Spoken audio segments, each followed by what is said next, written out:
Di tengah sorak-sorai pesta ulang tahunnya yang megah, suamiku memegang mikrofon dan mengumumkan hal yang tak terduga.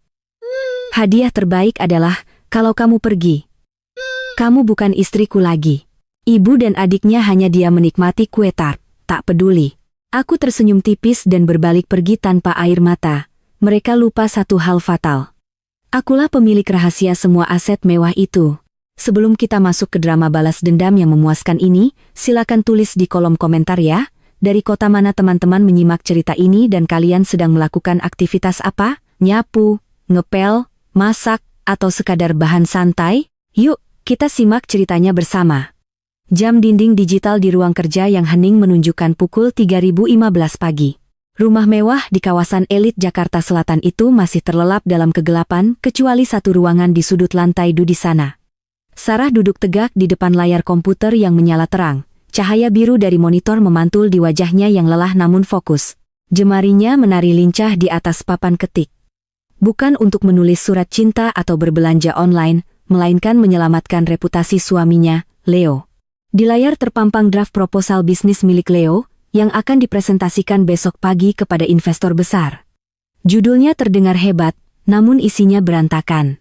Perhitungan laba ruginya tidak masuk akal, analisis risikonya dangkal, dan tata bahasanya penuh dengan jargon kosong yang membingungkan. Leo yang selama ini dipuji publik sebagai pengusaha muda yang visioner, sebenarnya memiliki kemampuan manajerial yang pas-pasan. Sarah menghela napas panjang. Ia menghapus satu paragraf penuh yang menurutnya tidak relevan lalu menggantinya dengan data statistik yang ia riset sendiri 2 hari lalu. Ia memperbaiki kolom neraca keuangan di Excel, mengubah angka-angka yang merah menjadi proyeksi hijau yang realistis namun menggiurkan bagi investor. Setelah hampir 2 jam berkutat, proposal itu akhirnya terlihat sempurna, tajam, cerdas, dan meyakinkan. Dengan hati-hati, Sarah membuka akun email Leo. Ia tidak mengirim file itu dari email pribadinya. Sebaliknya, ia menyimpannya di folder draft. Email Leo seolah-olah suaminya itulah yang mengerjakannya semalaman, atau ia mengirimkannya ke sekretaris Leo dengan nama pengirim Leo sendiri. Ini adalah rutinitas rahasia yang sudah ia jalani selama 5 tahun pernikahan mereka. Dunia mengenal Leo sebagai sang jenius dan Sarah hanyalah istri rumahan yang beruntung dinikahi pria sukses. Selesai. Bisik Sarah pelan. Ia mematikan komputer, merapikan tumpukan kertas agar terlihat tidak tersentuh, lalu kembali menyelinap ke kamar tidur utama. Di ranjang king size yang empuk, Leo mendengkur halus. Sarah memandangi wajah suaminya itu sejenak. Dulu ia melakukan semua ini karena cinta, ia ingin Leo sukses. Namun seiring berjalannya waktu, rasa cinta itu terkikis oleh arogansi Leo yang semakin menjadi-jadi. Sarah merebahkan tubuhnya di sisi ranjang, memejamkan mata hanya untuk 1 jam sebelum alarm pagi berbunyi. Pukul 6 pagi, keributan sudah terjadi di ruang makan. Kopi mana, Sar? Kamu ini lelet banget sih pagi-pagi. Suara Leo terdengar menggelegar dari meja makan. Pria itu sudah rapi dengan setelan jas mahalnya, sibuk mengecek ponsel. Sarah datang membawa secangkir kopi hitam tanpa gula. Persis seperti yang Leo suka. Ini mas, hati-hati panas. Leo menyeruputnya sedikit lalu meletakkannya dengan kasar hingga sedikit tumpah. Proposal untuk rapat nanti siang sudah kamu cek belum? Maksudku kamu cuma baca doang kan? Jangan diubah-ubah. Ideku sudah brilian. Sarah hanya mengangguk pelan sambil membersihkan tumpahan kopi di meja marmer.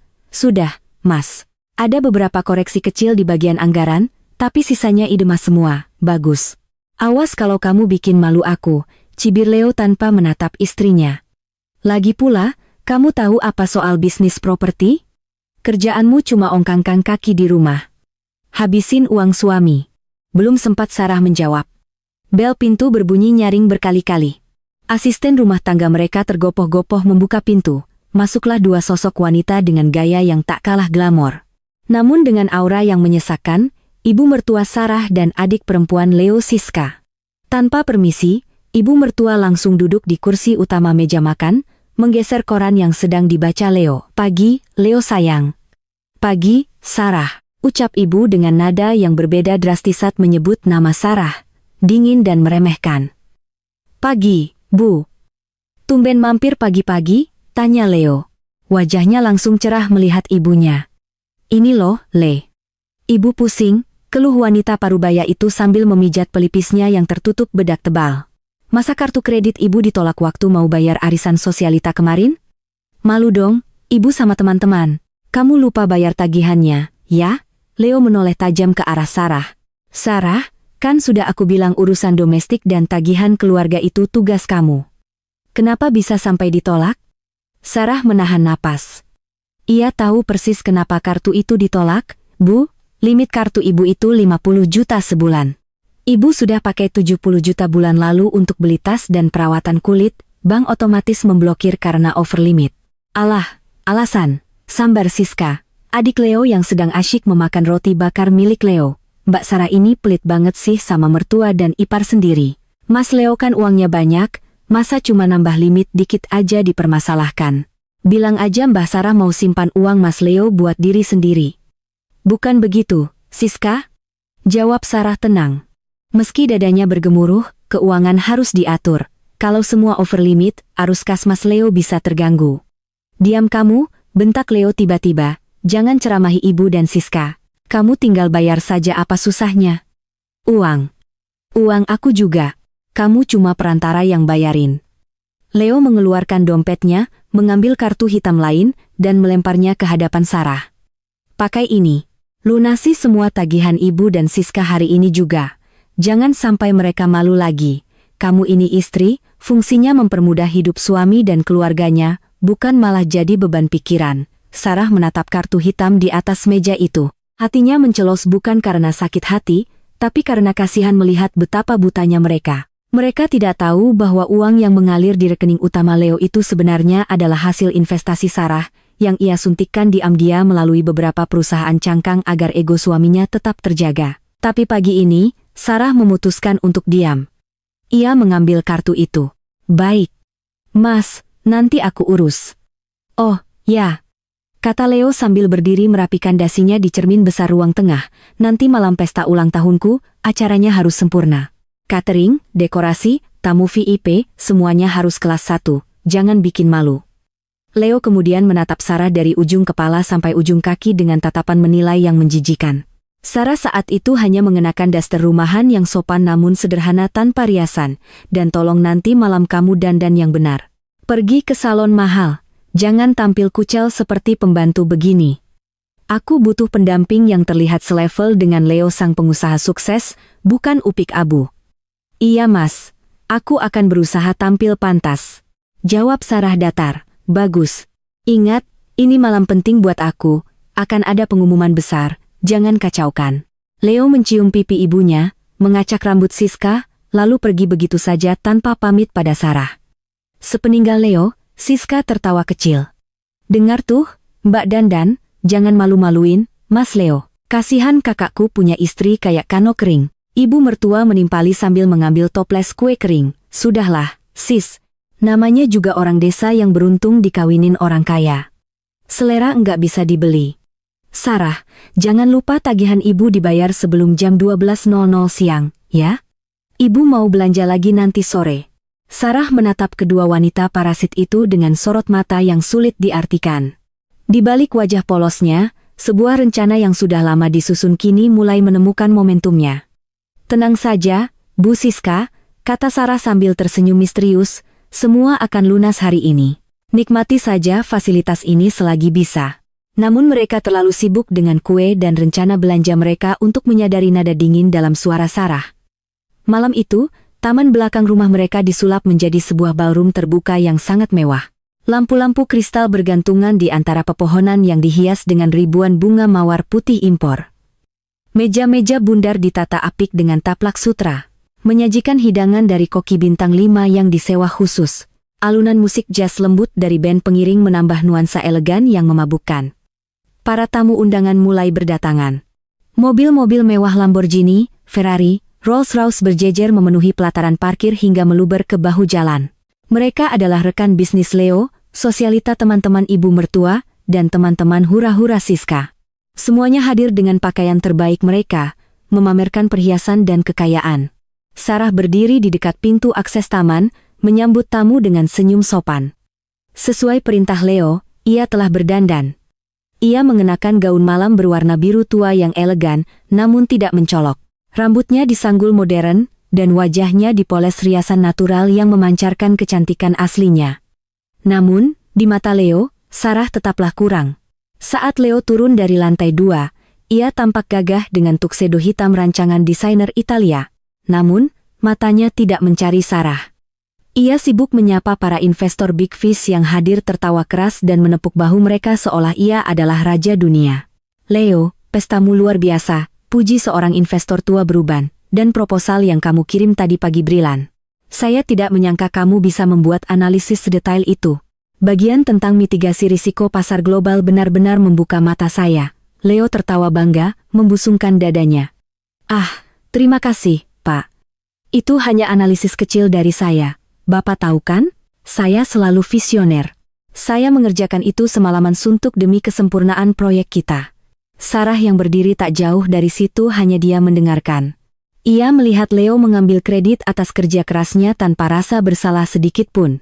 Justru Leo sempat melirik Sarah dengan tatapan yang seolah berkata, "Lihat, aku hebat tanpa kamu." Di sudut lain pesta, ibu mertua dan Siska duduk di meja VIP dikelilingi teman-teman sosialita mereka. "Wah, Jeng, pesta anakmu mewah sekali, pasti habis miliarannya," tanya seorang teman ibu. "Oh, tentu dong," jawab ibu dengan angkuh sambil mengibaskan kipas bulu mewahnya. "Anakku Leo itu kan sukses besar. Uangnya tidak berseri. Kalau cuma pesta begini sih, receh buat dia. Untunglah dia pintar cari uang. Soalnya istrinya itu loduh, cuma bisa habisin uang saja." "Iya, Tante," sahut Siska sambil menyeruput campa. "Mbak Sarah itu beruntung banget. Coba kalau bukan Mas Leo, mungkin dia masih jualan gorengan di kampung." Mereka tertawa terbahak-bahak. Tidak peduli bahwa Sarah sedang berjalan melewati meja mereka untuk memastikan stok minuman aman. Sarah mendengar semuanya, setiap kata hinaan itu, tapi wajahnya tetap tenang seperti permukaan danau yang dalam. Puncak acara pun tiba. Musik berhenti. Lampu sorot diarahkan ke panggung kecil di tengah taman. Leo naik ke atas panggung dengan percaya diri, memegang mikrofon, tepuk tangan riuh membahana, "Selamat malam semuanya," seru Leo. Suaranya bergema melalui pengeras suara kualitas terbaik. "Terima kasih sudah hadir di ulang tahun saya yang ke-35 ini. Malam ini sangat spesial bagi saya. Bukan hanya karena saya bertambah usia, tapi karena saya merasa telah mencapai puncak kesuksesan saya." Tepuk tangan kembali terdengar. Sarah berdiri di pinggir kerumunan di samping meja catering menatap suaminya. "Dulu," lanjut Leo. Nadanya mulai berubah serius. "Saya berpikir bahwa kesuksesan itu butuh dukungan dari rumah. Tapi saya sadar untuk terbang lebih tinggi, seekor elang tidak boleh membawa beban yang memberatkan sayapnya." Hening sejenak, para tamu saling pandang, bingung berdehem dengan metafora itu. "Malam ini saya ingin memperkenalkan seseorang yang benar-benar mengerti visi saya. Seseorang yang selevel dengan ambisi saya." Leo melambai ke arah pintu masuk samping. "Elisa, kemarilah." Semua mata tertuju pada sosok wanita muda yang berjalan anggun menuju panggung. Itu adalah Elisa, sekretaris baru Leo yang baru bekerja 2 bulan. Ia mengenakan gaun merah menyala yang sangat seksi, memamerkan lekuk tubuhnya, kontras dengan penampilan Sarah yang anggun namun tertutup. Wajah Elisa cantik, penuh riasan tebal, dan senyum kemenangan tersungging di bibirnya. Leo merangkul pinggang Elisa di depan ratusan tamu. "Hadirin sekalian, inilah inspirasi baru saya." Jantung Sarah berdetak normal. Anehnya ia tidak merasa sakit, ia justru merasa lega. Akhirnya momen ini tiba. Leo kemudian menatap lurus ke arah Sarah yang berdiri di kegelapan. Ia menunjuk Sarah dengan telunjuknya. Lampu sorot tiba-tiba diarahkan ke wajah Sarah, membuatnya silau dan menjadi pusat perhatian. "Dan untuk kamu, Sarah," suara Leo terdengar dingin dan kejam melalui pengeras suara. "Hadiah terbesar untuk ulang tahunku malam ini adalah kebebasanku. Hadiah terbaik adalah kalau kamu pergi dari hidupku." Bisik-bisik mulai terdengar riuh di antara para tamu, suasana menjadi canggung dan tegang. "Kamu terlalu membosankan, Sarah," lanjut Leo, tanpa ampun. "Kamu tidak punya ambisi. Kamu hanya ibu rumah tangga yang tidak tahu apa-apa soal duniaku. Kamu bukan istriku lagi. Mulai malam ini, aku butuh pendamping yang selevel seperti Elisa. Jadi, silakan nikmati hidangannya, lalu kemasi barangmu dan pergi." Elisa tertawa kecil di pelukan Leo, menatap Sarah dengan tatapan mengejek. Sarah menoleh ke arah meja VIP. Ia melihat reaksi ibu mertua dan Siska. Apakah mereka kaget? Apakah mereka membela Sarah yang selama ini membayar tagihan mereka? Ibu mertua hanya mengangkat bahu lalu menyuapkan potongan kue tart ke mulutnya dengan santai. Siska bahkan sibuk memotret Leo dan Elisa dengan ponselnya untuk diunggah ke media sosial. Seolah pergantian istri kakaknya adalah konten menarik bagi mereka. Selama Leo kaya, siapapun istrinya tidak masalah. Posisi mereka aman, keheningan melanda taman itu, semua menunggu reaksi Sarah. Apakah dia akan menangis, mengamuk, melempar gelas? Sarah melangkah maju perlahan. Cahaya lampu sorot mengikutinya. Wajahnya tidak menunjukkan kesedihan sedikit pun, tidak ada air mata. Ia tersenyum. Sebuah senyuman tipis yang sopan. Namun menusuk. Ia mengambil segelas anggur dari nampan pelayan yang lewat, mengangkatnya sedikit ke arah panggung. Selamat ulang tahun, Leo. Suara Sarah tenang, namun cukup jelas terdengar karena keheningan di sekitarnya. Pilihan yang menarik. Semoga visi dan ambisimu bisa menyelamatkanmu besok pagi. Nikmati malam terakhirmu sebagai raja. Sarah meletakkan gelas itu kembali, mengangguk hormat kepada para tamu yang masih melongo, lalu membalikkan badan. Ia berjalan dengan punggung tegak. Langkahnya mantap meninggalkan pesta, meninggalkan rumah mewah itu, meninggalkan suami yang baru saja mencampakkannya di depan umum. Leo mendengus di atas panggung. Dasar wanita aneh, pergi sana. Jangan harap dapat sepeser pun harta gono gini. Tawa Leo pecah, diikuti tawa canggung beberapa tamu yang mencoba menjilatnya. Musik kembali dimainkan. Pesta berlanjut. Ibu dan Siska kembali makan dengan lahap. Mereka semua tertawa, berdansa, dan merayakan kebebasan Leo. Mereka sama sekali tidak tahu bahwa saat Sarah melangkah keluar dari gerbang rumah yang megah itu, ia tidak sedang pergi sebagai wanita yang kalah. Di dalam tas tangannya tersimpan sebuah ponsel khusus.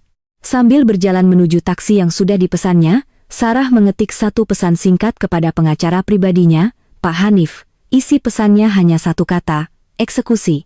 Malam itu adalah pesta Leo, tapi besok pagi dunia mereka akan runtuh. Taksi yang membawa Sarah meluncur membelah jalanan Jakarta yang mulai lengang. Ia tidak mengarahkan sopir untuk menuju rumah orang tuanya, tempat yang biasanya menjadi pelarian seorang istri yang terusir. Sarah tahu betul, pulang ke rumah orang tua dalam keadaan seperti ini hanya akan memicu drama emosional yang tidak produktif. Ia tidak butuh pelukan atau kata-kata penghiburan. Malam ini, ia membutuhkan strategi dan eksekusi. Tujuan Sarah adalah sebuah gedung perkantoran tinggi di kawasan Sudirman, tempat firma hukum Hanif O Partners berada. Lampu-lampu kota yang berkelap-kelip di balik jendela taksi tampak seperti ribuan mata yang menjadi saksi bisu perjalanannya. Sarah menatap layar ponselnya yang kini menggunakan kartu SIM baru. Notifikasi dari kehidupan lamanya sudah ia matikan total. Tidak ada lagi panggilan dari Leo, tidak ada lagi pesan menuntut dari ibu mertua, dan tidak ada lagi rengekan Siska. Sesampainya di lobi gedung, jam menunjukkan pukul 11 malam. Satpam yang berjaga mengangguk hormat, seolah sudah menantikan kedatangannya. Sarah naik ke lantai 25. Di sana, Pak Hanif, pengacara senior yang sudah menjadi orang kepercayaan Sarah sejak 5 tahun lalu, duduk menanti di ruang rapatnya yang dingin dan beraroma kopi segar. Di meja mahoni panjang itu, tumpukan dokumen tebal sudah tertata rapi, siap untuk ditandatangani. Pak Hanif berdiri saat Sarah masuk. Pria parubaya itu tidak bertanya, apakah kamu baik-baik saja atau apa yang terjadi?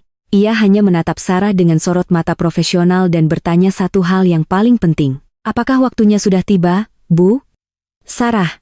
Sarah meletakkan tasnya di kursi, menarik napas panjang, lalu mengangguk tegas. Waktunya sudah tiba, Pak. Leo sudah menabuh jenderang perang. Dia mengusirku di depan semua kolega bisnisnya malam ini. Dia bilang dia butuh kebebasan. Jadi, saya akan memberikannya kebebasan yang paling mutlak. Kebebasan dari semua aset yang selama ini dia kira miliknya. Pak Hanif tersenyum tipis lalu membuka map pertama. Baik, mari kita mulai proses eksekusinya. Seperti yang Ibu tahu, rumah di Pondok Indah itu secara hukum sertifikatnya atas nama PT Arsitek Bayangan, perusahaan cangkang yang Ibu dirikan dengan hasil investasi Bitcoin 5 tahun lalu. Leo tidak pernah tercantum di sana. Dia hanya penghuni yang numpang lewat. Sarah menatap denah rumah mewah yang terlampir di dokumen itu. Rumah itu adalah simbol kebodohan Leo. Leo selalu membanggakan rumah itu sebagai istananya, hasil kerja kerasnya. Padahal uang muka dan cicilan bulanannya dibayar oleh Sarah melalui manipulasi arus kas yang rumit agar Leo tidak curiga. Leo terlalu sibuk dengan egonya untuk memeriksa detail administrasi, menyerahkan semua urusan. Kertas membosankan itu kepada Sarah, kecerobohan itu kini menjadi senjata makan tuan. Klien saya yang tertarik dengan tanah itu sudah mentransfer dananya sejam yang lalu ke rekening escrow. Lanjut, Pak Hanif. Dia pengembang properti yang agresif. Syarat jual belinya sangat ketat, pengosongan aset harus dilakukan dalam waktu 1x24 jam setelah tanda tangan. Jika ibu tanda tangan sekarang, besok pagi tim eksekusi mereka akan bergerak. Tanpa ragu sedetik pun, Sarah mengambil pena hitam mahal milik Pak Hanif.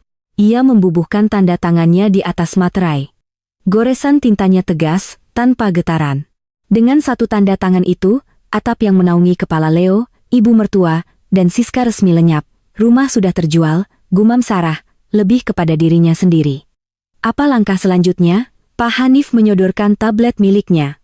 Akses finansial. Ini adalah daftar semua tagihan yang selama ini ibu atur dengan sistem auto debit dari rekening pribadi ibu yang selama ini ibu samarkan seolah-olah dari rekening perusahaan Leo. Layar tablet itu menampilkan daftar panjang yang memuakkan. Tagihan listrik rumah utama yang mencapai puluhan juta per bulan. Cicilan kartu kredit Black Card milik Leo. Cicilan mobil sport Porsche milik Siska yang dia beli 6 bulan lalu karena tantrum ingin pamer ke teman-temannya. Asuransi kesehatan VIP kelas platinum untuk ibu mertua yang mencakup perawatan kecantikan. Semuanya dibayar oleh Sarah. Sarah menekan tombol login ke sistem perbankan. Jari-jarinya bergerak lincah menonaktifkan fitur auto payment satu persatu, klik listrik rumah, berhenti berlangganan dan putus aliran dana. Klik kartu kredit Leo. Laporkan kehilangan akses dan blokir permanen dari sumber dana Sarah. Klik leasing mobil Siska. Hentikan pembayaran talangan. Status saat ini menunggak 3 bulan. Sarah sengaja menahan pembayaran terakhir sebagai antisipasi hari ini. Klik asuransi ibu mertua, batalkan polis. Setiap klik terasa seperti memotong tali boneka yang selama ini ia kendalikan agar tetap menari indah. Kini boneka-boneka itu akan jatuh berantakan ke lantai. Bagaimana dengan perusahaan Leo? Tanya Sarah dingin. Arus kas PT Leo Karya Utama sangat bergantung pada suntikan modal rutin dari investor anonim yang sebenarnya adalah ibu. Tanpa dana talangan bulan ini yang biasanya ibu transfer setiap tanggal 15, perusahaan akan gagal bayar gaji karyawan dalam 2 minggu, jelas Pak Hanif sambil menunjukkan grafik keuangan yang menukik tajam. Sarah menatap tanggal di kalender dinding tanggal 14. Besok adalah tanggal gajian dan pembayaran vendor. Biarkan kering, perintah Sarah. Jangan transfer 1 rupiah pun, biarkan dia belajar bagaimana rasanya menjalankan bisnis tanpa jaring pengaman.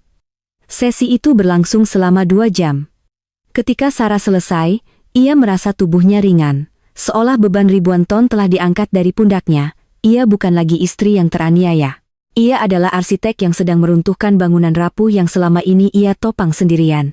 Pak Hanif menutup map tebal itu. Semua sudah siap, Bu Sarah. Tim hukum dari pemilik rumah baru sudah saya koordinasikan. Mereka akan datang besok pagi jam tepat. Polisi juga akan mendampingi untuk memastikan legalitas pengusiran. Terima kasih, Pak Hanif, ucap Sarah sambil berdiri. Wajahnya lelah, namun matanya bersinar tajam. Oh ya, tolong pesankan saya kamar di Hotel Bintang L untuk seminggu ke depan. Saya butuh tidur nyenyak di kasur yang spraynya tidak berbau pengkhianatan. Pak Hanif mengangguk hormat.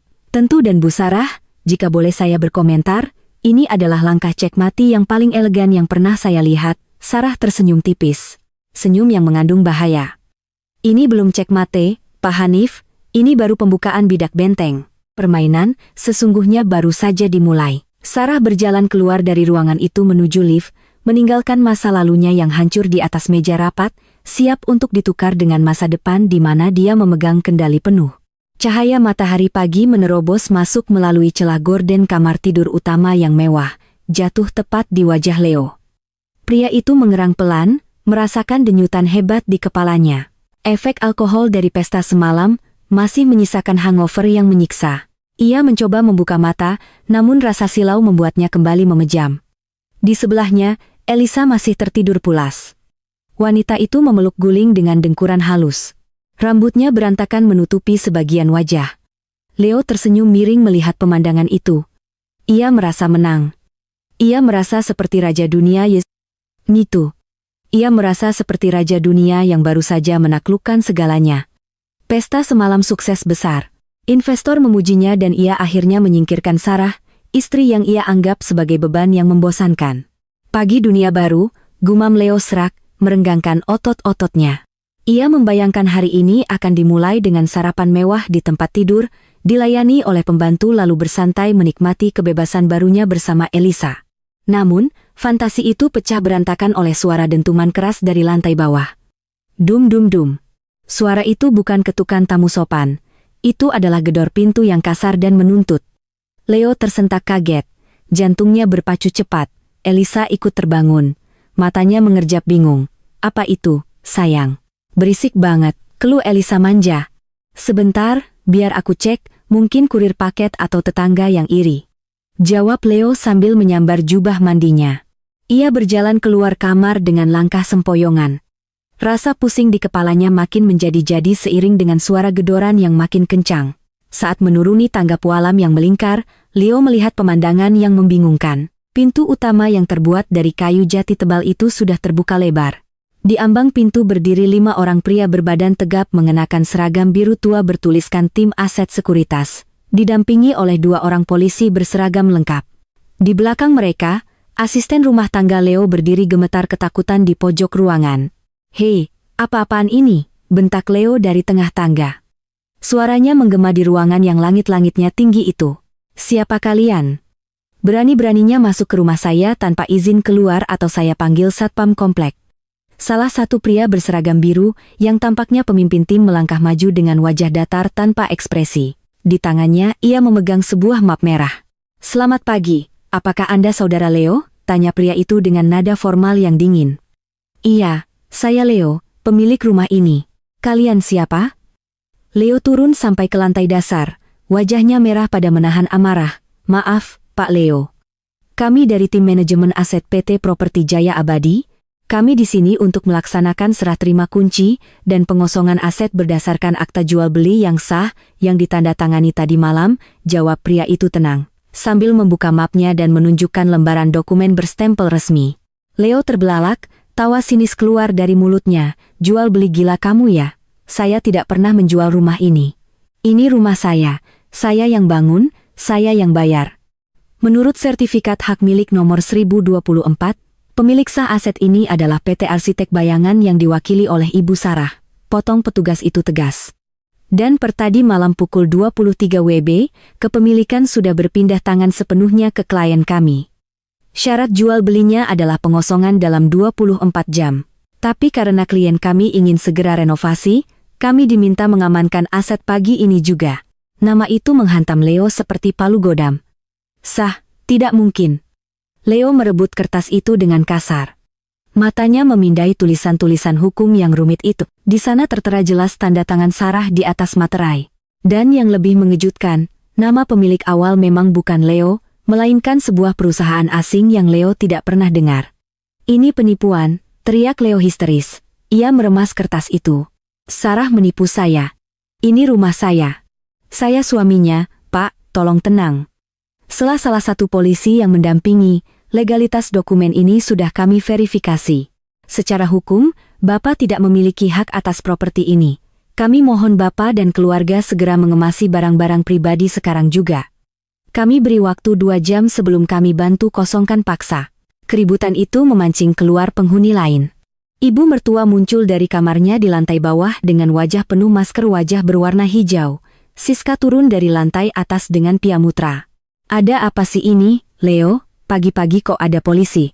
Bikin malu tetangga saja," omel ibu mertua Bu. Mereka mengusir kita," kata Leo tergagap, wajahnya pucat pasi.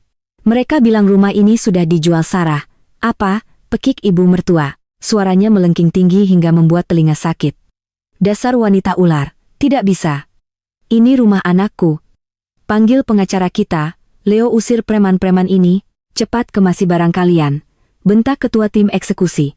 Kesabarannya mulai habis. Ia memberi isyarat pada anak buahnya.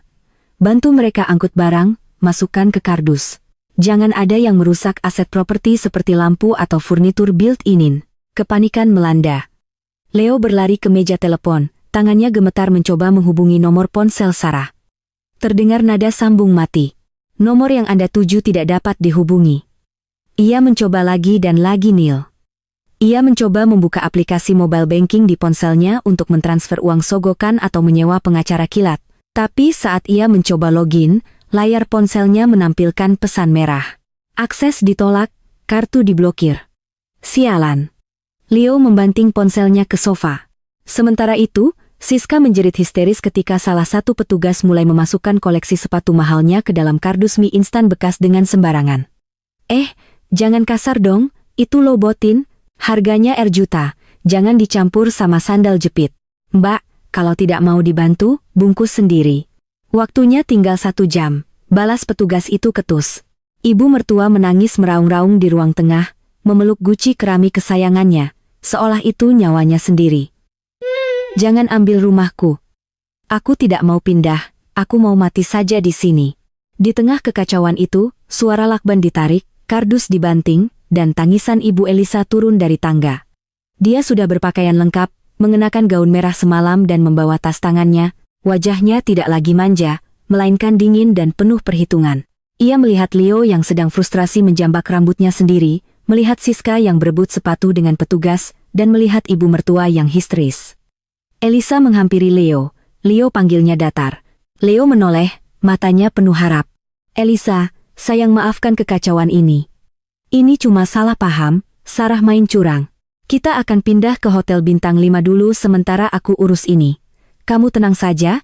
Elisa menatap Leo dari ujung rambut sampai ujung kaki dengan tatapan jijik. Insting bertahan hidupnya sebagai seorang pencari harta bekerja sangat cepat. Ia baru saja mendengar percakapan petugas bahwa Leo tidak punya hak apa-apa dan kartunya diblokir. Kapal ini sedang karam dan Elisa bukan tipe wanita yang mau ikut tenggelam. Hotel bintang 5 dengan kartu kreditmu yang ditolak. Cibir Elisa tajam. Leo, aku realistis. Aku bersamamu karena aku pikir kamu raja. Ternyata kamu cuma badut yang numpang di istana istri pertamamu. Apa maksudmu? Leo ternganga, tidak percaya dengan apa yang didengarnya. Kita kan saling mencintai. Cinta itu butuh biaya, sayang. Potong Elisa sambil membetulkan letak tasnya. Dan kelihatannya kamu baru saja bangkrut. Aku tidak mau hidup susah. Aku pulang sebentar ya ke kehidupan nyataku. Tanpa menunggu jawaban, Elisa berjalan melenggang melewati Leo, melewati polisi, dan keluar dari pintu yang terbuka lebar. Ia bahkan tidak menoleh lagi ke belakang. Leo jatuh terduduk di lantai marmer yang dingin. Dunianya runtuh dalam hitungan jam. Di luar tetangga mulai berkumpul menonton tontonan gratis keluarga Sultan yang sedang diusir paksa. Waktu habis, teriak ketua tim eksekusi. Semua barang harus sudah di luar sekarang. Pagi itu, di trotoar depan rumah mewah yang pernah mereka banggakan, Leo, Ibu, dan Siska berdiri dikelilingi tumpukan kardus dan koper yang berantakan. Pintu gerbang besi yang megah itu ditutup dari dalam dan sebuah papan besar dipasang di depannya. Milik pribadi, dilarang masuk tanpa izin. Mereka bertiga berdiri di pinggir jalan. Tampak menyedihkan. Tanpa rumah, tanpa kendaraan mewah. Kunci mobil Leo ikut disita karena ternyata atas nama PT dan tanpa harga diri. Sekarang kita mau kemana, Leo? Isak ibu mertua. Maskernya luntur bercampur air mata. Ibu lapar. Leo menatap jalanan kosong dengan tatapan kosong. Ia merogoh saku celananya, hanya menemukan beberapa lembar uang ratusan ribu yang kusut sisa semalam. Kita cari hotel murah, jawab Leo lirih. Suaranya parau dan berdoa semoga Sarah mau mengangkat teleponku. Tapi Leo tahu doa itu tidak akan terkabul, ini bukan sekadar hukuman. Ini adalah kiamat kecil yang diciptakan khusus untuknya. Suasana di lobi Hotel Grand Imperial, salah satu hotel bintang 5 termewah di Jakarta, mendadak hening dan canggung. Leo berdiri mematung di depan meja resepsionis, wajahnya merah pada menahan malu. Di belakangnya, Ibu dan Siska berdiri dengan tumpukan koper, memasang wajah angkuh seolah mereka masih bangsawan, tidak menyadari bencana yang sedang terjadi. Maaf, Pak Leo, ucap resepsionis wanita itu dengan nada sopan yang dipaksakan. Namun, matanya menyiratkan rasa kasihan. Kartu Bapak deklinet, kami sudah mencoba 3 kali dengan mesin edisi yang berbeda. Keterangannya pick up card atau penarikan kartu atas permintaan bank. Itu tidak mungkin. Coba lagi. Bentak Leo. Suaranya sedikit bergetar. Keringat dingin mulai mengalir di pelipisnya. Ini kartu Black Card limit tak terbatas. Mesin kalian yang rusak. Kami sudah mencobanya, Pak. Apa ada kartu lain? Leo merogoh dompetnya dengan panik. Ia mengeluarkan kartu debit, kartu kredit cadangan, bahkan kartu ATM biasa. Satu persatu dicoba. Hasilnya sama. Denek gagal ditolak. Akses finansialnya telah diputus total. Seolah-olah dia adalah buronan internasional. Bisik-bisik mulai terdengar dari antreka. Ibu mertua maju menghentakkan kakinya yang terbalut sandal desainer. Leo, lama sekali sih. Ibu sudah capek mau mandi air hangat, jangan bikin malu di tempat umum dong. Diam dulu, Bu. Leo membentak ibunya untuk pertama kali dalam hidupnya. Bentakan itu membuat ibu terlonjak kaget. Leo menoleh ke resepsionis, menelan ludah. Harga dirinya hancur berkeping-keping. Kami batalkan saja. Mereka akhirnya terusir lagi bukan oleh polisi, tapi oleh sistem perbankan. 2 jam kemudian, nasib melempar mereka ke sebuah realitas yang jauh berbeda. Mereka kini berada di sebuah kamar sempit di Hotel Bintang T di pinggiran kota yang lorongnya berbau asap rokok apek, dan karpetnya terasa lengket. Tidak ada bellboy yang membawakan koper. Leo harus menyeret sendiri koper-koper berat itu naik ke lantai 3 karena lift sedang dalam perbaikan. Begitu pintu kamar dibuka, ibu langsung menutup hidung. Bau apa ini? Apek sekali. Dan lihat kasurnya. Leo kecil sekali. Mana muat kita bertiga di sini? Spraynya juga kasar. Nanti kulit ibu iritasi. Siska melempar tasnya ke lantai dengan kasar, lalu duduk di ujung kasur yang berdecit. Gila ya, dari mensah Pondok Indah ke gubuk tikus begini. Aku nggak mau, Mas. Leo harus cari cara. Pinjam uang temanmu atau jual jam tanganmu itu. Leo duduk di lantai bersandar pada dinding yang catnya mulai mengelupas. Ia melonggarkan dasinya yang terasa mencekik. Jam tanganku tertinggal di laci kamar rumah lama. Aku lupa membawanya karena panik, keheningan yang mencekam melanda ruangan itu. Mereka baru sadar betapa miskinnya mereka tanpa fasilitas yang selama ini dianggap lumrah. Tiba-tiba ponsel Leo bergetar hebat tanpa henti. Ting ting ting ting. Rentetan notifikasi email masuk bertubi-tubi. Leo meraih ponselnya dengan malas, namun matanya membelalak saat membaca subjek email-email tersebut. Selama ini, Leo telah menyadap email Sarah untuk memata-matai istrinya. Namun, tampaknya Sarah telah membalikkan pengaturan itu. Sekarang semua tagihan dan notifikasi tunggakan yang dulu masuk ke email Sarah kini di-forward otomatis ke email pribadi Leo. Sarah ingin Leo melihat rincian subsidi yang selama ini ia nikmati. Ting. Subjek peringatan terakhir tunggakan listrik rumah utama. Isi tagihan sebesar 15 juta belum dibayar. Ting subjek gagal debat. Premi asuransi kesehatan platinum. Isi polis atas nama Ibu Rina mertua dibatalkan efektif hari ini karena ketiadaan dana. Ting. Subjek tagihan kartu kredit tambahan.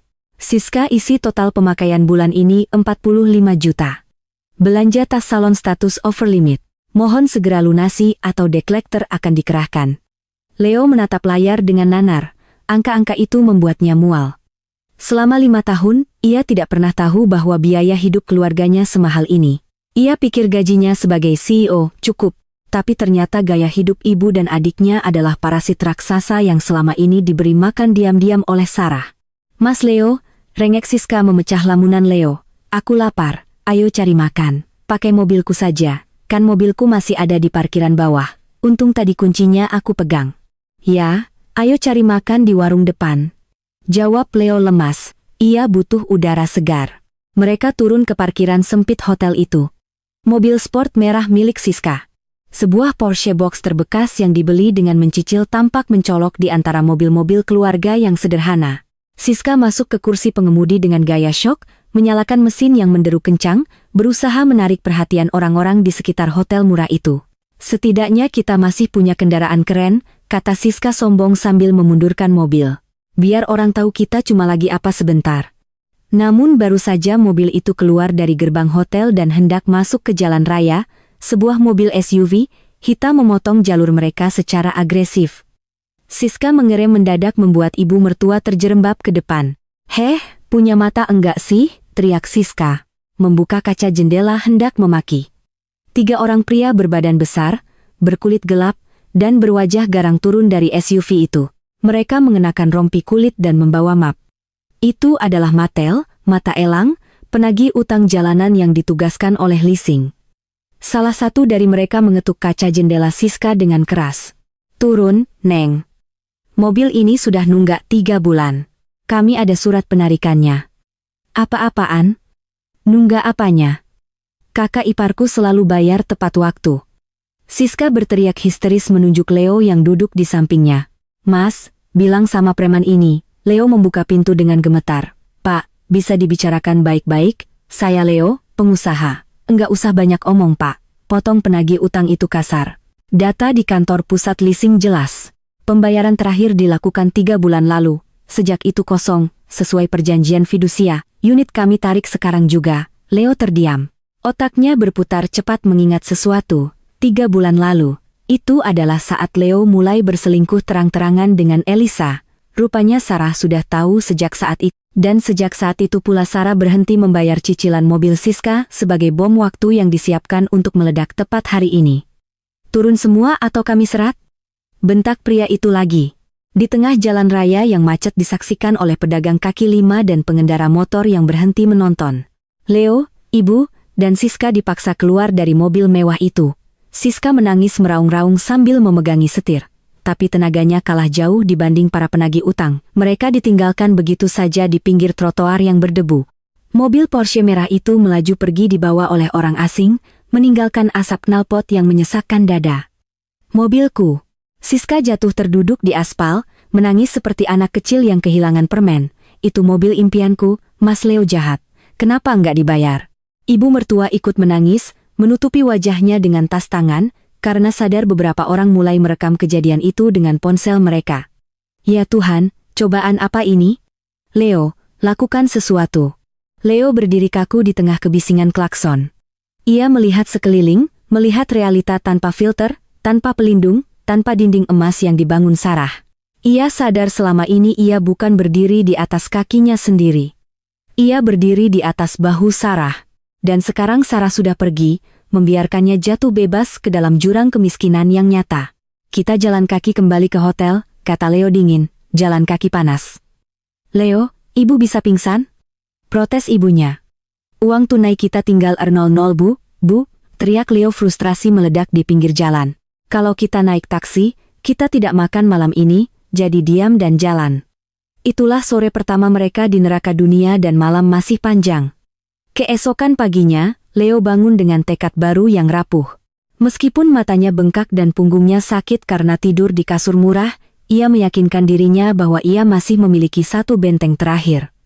Perusahaannya, PT Leo Karya Utama, rumah boleh hilang, mobil boleh ditarik, tapi aku masih CEO. Gumam Leo sambil mengenakan kemeja yang ia setrika seadanya menggunakan botol kaca berisi air panas karena hotel tidak menyediakan setrika. Kemejanya terlihat agak kusut di bagian kerah. Tapi itu yang terbaik yang bisa ia lakukan. Ia meninggalkan ibu dan Siska yang masih meratap di kamar hotel, berjanji akan membawa pulang uang tunai nanti malam. Leo naik ojek online menuju kantornya di kawasan SCBD. Sepanjang perjalanan, ia menyusun rencana di kepalanya. Hari ini adalah jadwal pertemuan dengan Tuan Wijaya, investor Big Fish yang kemarin hadir di pestanya. Jika Leo bisa mengamankan kontrak senilai 50 miliar hari ini, semua masalah finansialnya akan selesai. Ia bisa membeli rumah baru dan menampar wajah Sarah dengan kesuksesannya.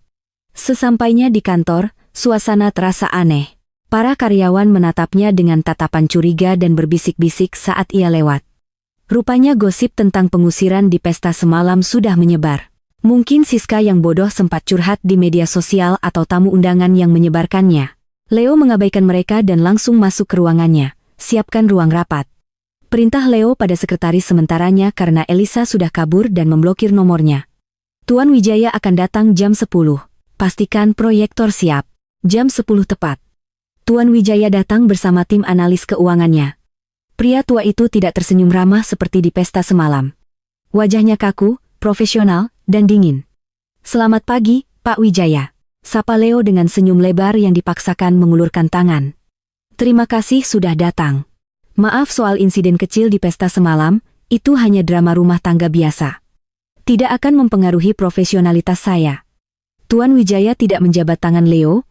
Ia hanya mengangguk singkat dan duduk di ujung meja, langsung saja ke intinya.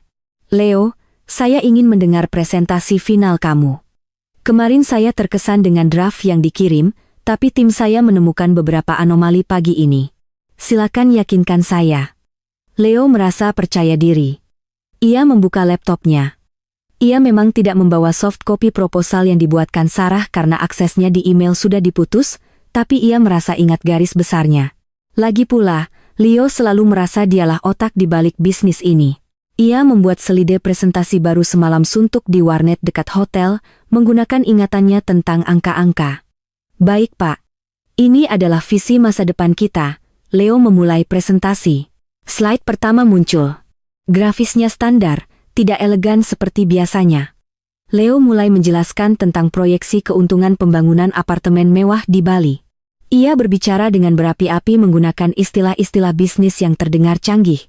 Dengan asumsi okupansi 90% di tahun pertama, kita akan mencapai BEB dalam 2 tahun, kata Leo mantap. Salah satu analis Tuan Wijaya mengangkat tangan. Maaf, Pak Leo. Di slide Anda tertulis biaya material menggunakan harga tahun 2020. Padahal inflasi material konstruksi tahun ini naik 15%. Kalau dihitung ulang, marin keuntungan Anda bukan 20% tapi minus 5%. Proyek ini rugi sebelum dibangun. Leo tercekat, ia tergagap. Itu harga asumsi kalau kita impor dari Vietnam. Saya punya koneksi di sana. Koneksi mana? Kejar analis itu tajam. Di proposal tertulis vendor lokal. Dan lagi analisis risiko gempa buminya mana? Di draft yang dikirim istri Anda kemarin pagi ada bab khusus tentang asuransi risiko bencana. Di presentasi Anda, bab itu hilang. Keringat dingin mengucur deras di punggung Leo. Ia mencoba mengalihkan pembicaraan. Itu detail teknis. Bisa kita atur sambil jalan. Yang penting visinya, Pak Wijaya. Visi saya cukup. Potong Tuan Wijaya dengan suara bariton yang menggelegar di ruang rapat. Pria tua itu berdiri menatap Leo dengan tatapan kecewa yang dalam. Leo, saya akan jujur padamu, kata Tuan Wijaya perlahan. Saya tertarik berinvestasi di perusahaanmu bukan karena kamu, tapi karena analisis tajam yang selalu ada di setiap proposalmu selama 3 tahun ini. Analisis yang logis, penuh kehati-hatian, namun visioner. Tuan Wijaya melempar sebuah map ke atas meja. Saya baru tahu pagi ini setelah saya minta tim saya menyelidiki karena curiga dengan presentasimu yang berantakan barusan. Ternyata orang yang menyusun analisis brilian itu selama ini bukan kamu? Jantung Leo berhenti berdetak sesaat. Itu istrimu, Sarah. Lanjut, Tuan Wijaya. Saya meneleponnya tadi pagi untuk bertanya tentang data inflasi itu, dan dia bisa menjawabnya dengan presisi dalam detik itu juga. Tanpa melihat catatan, dia tahu seluk-beluk bisnis ini lebih baik daripada kamu, pemiliknya. Tapi saya sionya, Pak. Sarah cuma ibu rumah tangga. Leo membela diri, suaranya para kamu hanyalah wajah Leo. Dia otaknya, kata Tuan Wijaya sadis, dan kamu baru saja membuang otak perusahaan ini tanpa Sarah. Kamu hanyalah amatir yang sedang bermain-main dengan uang orang dewasa. Pak, tolong beri kesempatan. Tidak, putus Tuan Wijaya tegas. Kesepakatan batal. Saya tidak menaruh uang di tangan nahkoda yang buta arah. Kami pamit. Tuan Wijaya dan timnya berjalan keluar ruangan, meninggalkan Leo yang berdiri mematung di depan layar proyektor yang masih menyala, menampilkan grafik keuntungan yang salah total. Belum sempat Leo mencerna kehancuran itu, manajer keuangannya masuk dengan wajah pucat pasi membawa tumpukan dokumen. Pak Leo gawat, kata manajer itu gemetar. Apalagi, bentak Leo membanting spidol ke lantai. Saya baru cek arus kas perusahaan untuk bayar gaji besok. Saldonya 0, Pak. Apa maksudmu 0? Kemana uang operasional? Selama ini setiap tanggal 15 ada suntikan dana masuk dari rekening atas nama PT Arsitek Bayangan yang menutup defisit operasional kita. Bulan ini dana itu tidak masuk. Dan setelah saya cek audit forensik, manajer itu menelan ludah, takut melihat reaksi bosnya. Ternyata pendapatan murni perusahaan kita dari klien itu sangat kecil. Sebagian besar uang yang memutar roda perusahaan selama 5 tahun ini adalah suntikan modal dari investor misterius itu. Leo jatuh terduduk di kursi kebesarannya, PT Arsitek Bayangan. Nama perusahaan yang sama yang tertera di sertifikat rumahnya, perusahaan milik Sarah. Kebenaran itu menghantamnya lebih keras daripada truk tronton. Bisnisnya yang ia banggakan, kesuksesannya yang ia pamerkan, kerajaan yang ia bangun semuanya palsu. Itu semua adalah uang Sarah. Sarah telah memompa uang kriptonya ke dalam perusahaan Leo agar suaminya bisa merasa hebat, bisa merasa sukses, bisa memiliki mainan untuk dipimpin. Sarah bukan hanya merevisi proposal. Sarah adalah nyawa dari perusahaan itu sendiri. Jadi aku bangkrut. Bisik Leo, matanya kosong menatap langit-langit kantor. Bukan cuma bangkrut pak, tambah maner keuangan itu lirih. Vendor material baru saja menelepon. Mereka akan menuntut kita atas penipuan kontrak jika pembayaran tidak dilunasi besok. Bapak bisa dipidana. Di ruangan dingin berak itu, Leo menggigil hebat. Ia teringat kata-katanya sendiri di atas panggung pesta. Tanpa Sarah, aku bisa terbang lebih tinggi seperti elang. Ternyata Sarah bukanlah beban di sayapnya. Sarah adalah angin yang membuatnya terbang. Dan sekarang angin itu hilang. Sang elang jatuh menghantam bumi dengan kecepatan penuh. Di layar HP-nya yang retak, sebuah notifikasi berita bisnis muncul. Judulnya membuat darah Leo membekak. Sosok misterius di balik startup properti. Sarah sang investor jenius yang baru saja melepas aset non-produktif. Leo tertawa. Tawa yang sumbang dan gila. Aset non-produktif itu adalah dirinya. 3 minggu telah berlalu sejak insiden pengusiran yang memalukan itu. Bagi Leo, Ibu, dan Siska, 3 minggu ini terasa seperti 3 dekade di neraka. Mereka telah pindah dari hotel bintang 3 yang AP ke sebuah kontrakan petak di gang sempit daerah pinggiran Jakarta Timur. Satu-satunya tempat yang bisa mereka bayar dengan sisa uang penjualan perhiasan emas ibu yang tersisa. Keadaan mereka menyedihkan. Jas-jas mahal Leo kini tergantung kusam di paku dinding yang karatan.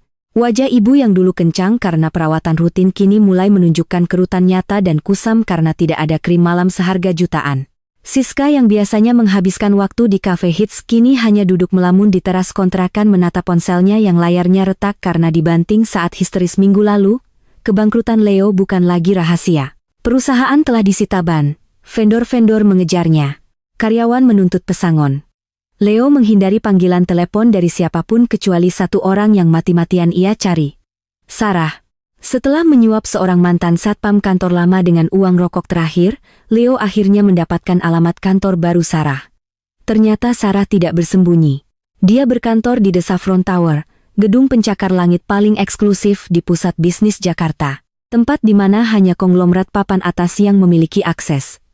Kita harus ke sana, kata Leo pagi itu.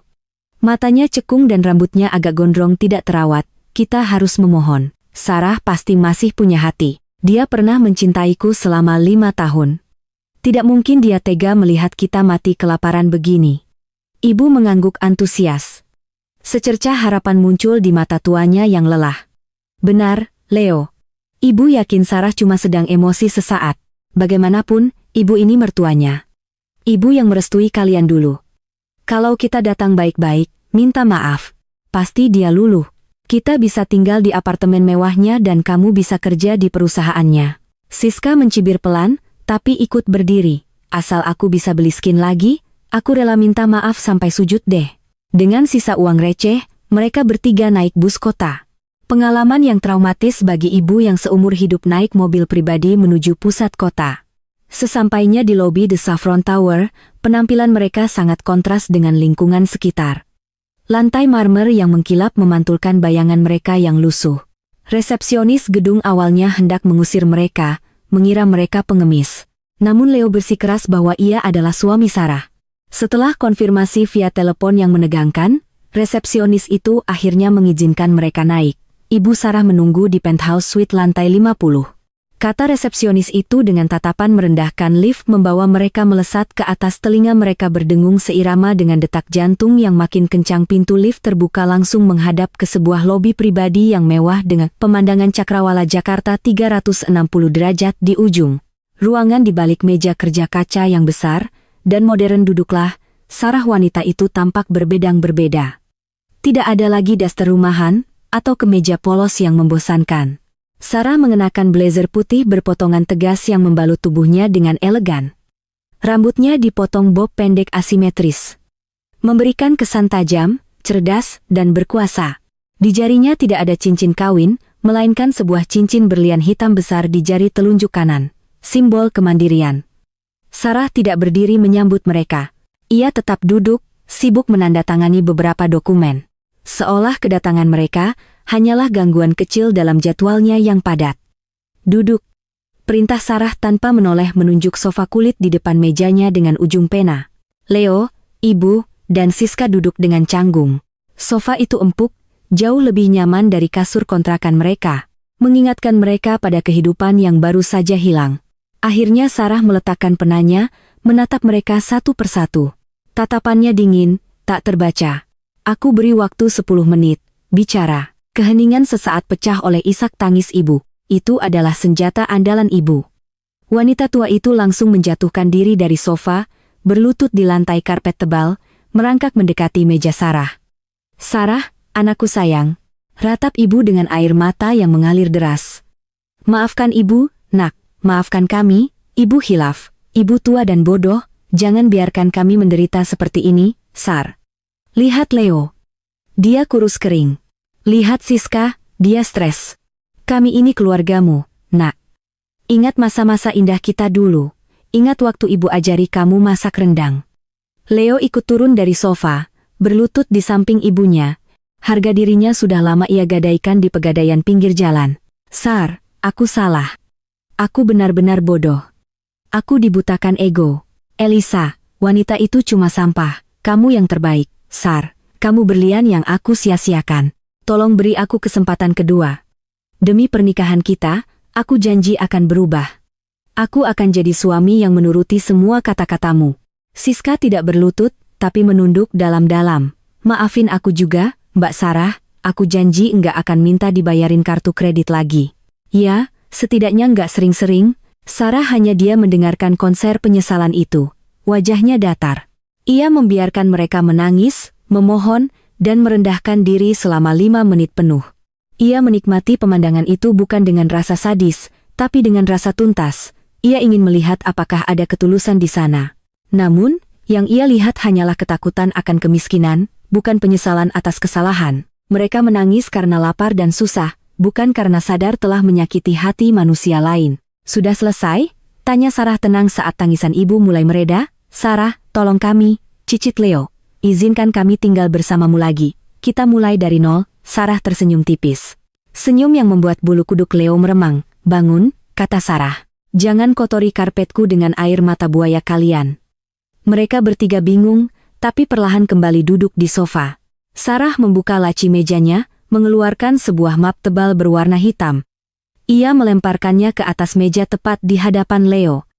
Bunyi bluk yang berat menandakan isinya bukan sekadar kertas biasa. Kalian minta kita mulai dari nol, tanya Sarah. Baik, aku setuju. Tapi sebelum kita bicara masa depan, kita harus membereskan masa lalu. Leo menatap map itu dengan ragu. Apa ini? Surat rujuk. Buka perintah Sarah. Leo membuka map itu dengan tangan gemetar. Lembar pertama bukanlah surat cinta atau perjanjian pernikahan, melainkan sebuah dokumen dengan kop surat akuntan publik bertuliskan faktur tagihan urekapitulasi hutang. Mata Leo membelalak melihat angka total yang tertera di bagian bawah halaman pertama. Angkanya begitu banyak nolnya hingga ia harus mengejarannya 2 kali. R15.450 juta. R450 juta. Apa ini? Leo tergagap. Itu adalah tagihan hidup kalian selama 5 tahun. Jelas Sarah santai menyandarkan punggungnya di kursi kerja yang mahal. Aku sudah meminta audit forensik lengkap. Isinya adalah rincian uang pribadiku. Bukan uang hasil bisnis Leo, tapi uang murni investasiku yang aku keluarkan untuk menutupi gaya hidup kalian. Sarah menunjuk Siska. Halaman 10-25. Rincian kartu kredit Siska, tas Hermes, sepatu, liburan ke Bali, perawatan wajah total 2,5 miliar selama 5 tahun. Siska ternganga, wajahnya pucat. Sarah menunjuk ibu, halaman 26-50. Uang arisan sosialita yang ibu kalah tapi aku talangi. Perhiasan yang ibu beli tapi tagihannya masuk rekeningku. Biaya rumah sakit VIP untuk sakit kepala biasa total 4 miliar. Ibu berhenti menangis seketika. Matanya melotot menatap kertas itu, dan sisanya Sarah menatap Leo tajam adalah suntikan modal ke perusahaanmu yang kamu anggap profit itu. Cicilan mobil-mobil mewahmu, biaya pestamu, dan biaya operasional rumah yang kamu tinggali dengan sombong. Tapi, Tapi kita kan suami istri waktu itu. Bantah Leo lemah. Harta bersama koreksi. Potong Sarah cepat. Kita punya perjanjian pranikah pisah harta yang kamu tanda tangani tanpa membacanya karena kamu terlalu sibuk main game saat itu. Ingat, secara hukum uangku adalah uangku. Dan semua pengeluaran ini tercatat sebagai pinjaman lunak di pembukuan perusahaan cangkangku ke rekening pribadimu. Sarah condong ke depan menatap mata Leo dalam-dalam. Kalian datang ke sini minta keutuhan keluarga. Lucu sekali.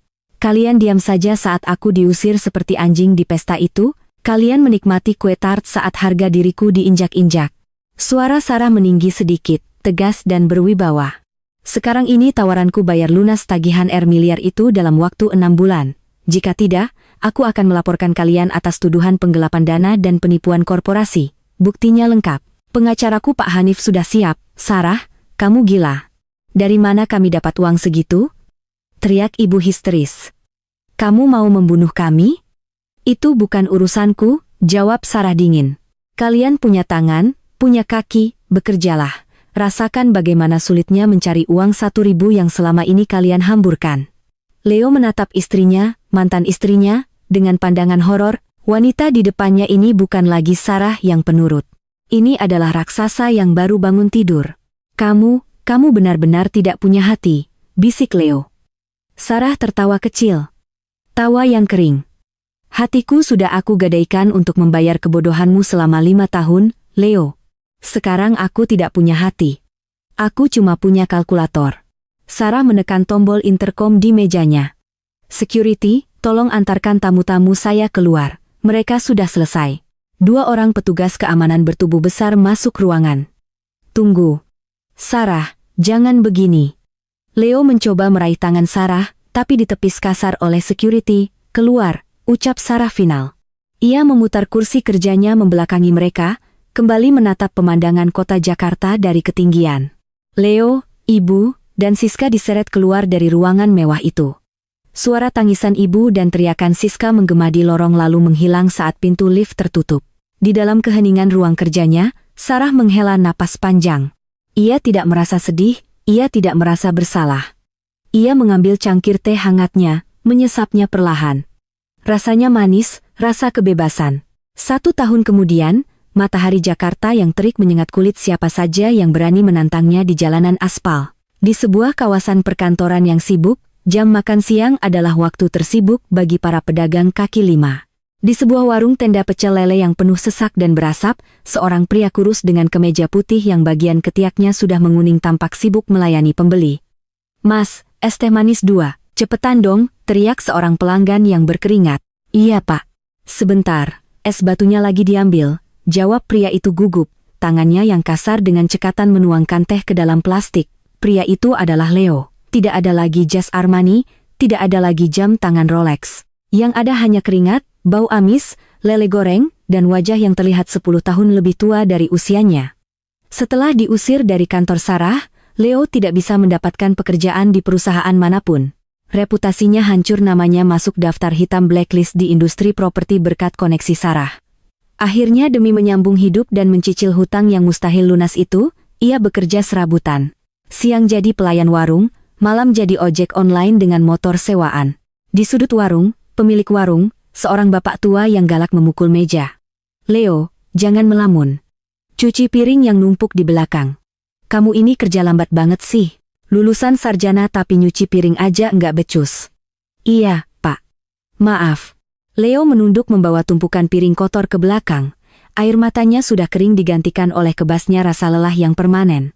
Sementara itu, di sebuah kontrakan sempit di Gang Tikus yang becek, Ibu Rina, mantan mertua sosialita, sedang duduk di lantai beralaskan tikar plastik. Di depannya bertumpuk-tumpuk bawang merah yang harus dikupas. Matanya perih, tangannya panas. Bu, itu kupasannya yang bersih dong. Kalau masih ada kulitnya nanti saya potong upahnya, bentak tetangga sebelah. Seorang juragan catering kecil-kecilan yang mempekerjakan Ibu Rina sebagai buruh kupas bawang. Iya, Bu. Ini mata saya pedih, keluh Ibu Rina lirih. Ya, namanya kerja. Kalau mau enak ya jadi nyonya besar sana. Berdehem. Cibir si juragan catering tidak tahu bahwa wanita tua di depannya dulu adalah nyonya besar, yang sekali makan siang bisa menghabiskan gaji bulanan si juragan Ibu Rina, hanya bisa menelan ludah pahit Siska anak. Perempuannya itu kabur 6 bulan lalu dengan seorang sopir truk antar provinsi, tidak tahan hidup miskin dan memilih hidup di jalanan, memutus kontak dengan keluarganya, karena malu keluarga yang dulu sombong itu kini tercerai-berai seperti debu ditiup angin. Di sisi lain kota, di sebuah ballroom hotel, bintang 5 yang sejuk dan wangi, lampu kamera berkilatan. Sarah berdiri di atas podium, memegang sebuah piala kristal. Ia baru saja dinobatkan sebagai Business Woman of the Year oleh majalah ekonomi terkemuka. Ia kini dikenal sebagai investor tangan dingin yang berhasil mengakuisisi dan menyelamatkan banyak perusahaan properti yang hampir kolaps, termasuk perusahaan lama Leo yang kini berkembang pesat di bawah manajemen barunya. Wartawan berebut mengajukan pertanyaan, "Bu Sarah, apa rahasia kesuksesan Anda bangkit dari ibu rumah tangga menjadi taipan properti?" tanya seorang jurnalis. Sarah tersenyum ke arah kamera. Senyumnya tulus, matanya berbinar cerdas, rahasianya sederhana. "Saya belajar untuk membuang aset yang tidak produktif dan berinvestasi pada diri saya sendiri. Ketika kita berhenti membiayai parasit, kita akan sadar betapa kayanya diri kita sebenarnya." Tepuk tangan membahana, Sarah turun dari panggung disambut oleh rekan-rekan bisnis yang menaruh hormat padanya. Ia berjalan keluar menuju lobi hotel di mana sopir pribadinya sudah menunggu dengan mobil sedan mewah berwarna hitam mengkilap. Mobil itu meluncur membelah kemacetan Jakarta. Sarah duduk di kursi belakang yang nyaman, membuka tabletnya untuk mengecek harga saham. Saat mobil berhenti di lampu merah perempatan besar, Sarah menoleh keluar jendela kaca mobil yang gelap. Di trotoar di bawah terik matahari ada sebuah motor bebek tua berhenti. Pengendaranya memakai jaket ojek online yang lusuh, helmnya kusam. Kaca helmnya terbuka sedikit karena panas. Sarah mengenali mata itu. Mata yang lelah, cekung, dan putus asa. Itu Leo. Leo sedang menatap mobil mewah Sarah dari luar. Dia tidak bisa melihat siapa di dalam karena kaca film yang gelap. Tapi dia menatap mobil itu dengan tatapan kerinduan akan masa lalu yang tidak akan pernah kembali. Leo mengusap keringat di dahinya dengan punggung tangan, lalu menunduk lagi menatap stang motornya, menunggu lampu hijau. Sarah menatap mantan suaminya itu. Dulu ia pikir hatinya akan sakit melihat Leo menderita. Dulu ia pikir ia akan merasakan kepuasan dendam yang meledak-ledak, tapi ternyata tidak. Sarah tidak merasakan amarah. Ia tidak merasakan kebencian. Ia juga tidak merasakan kasihan. Ia hanya merasakan kosong.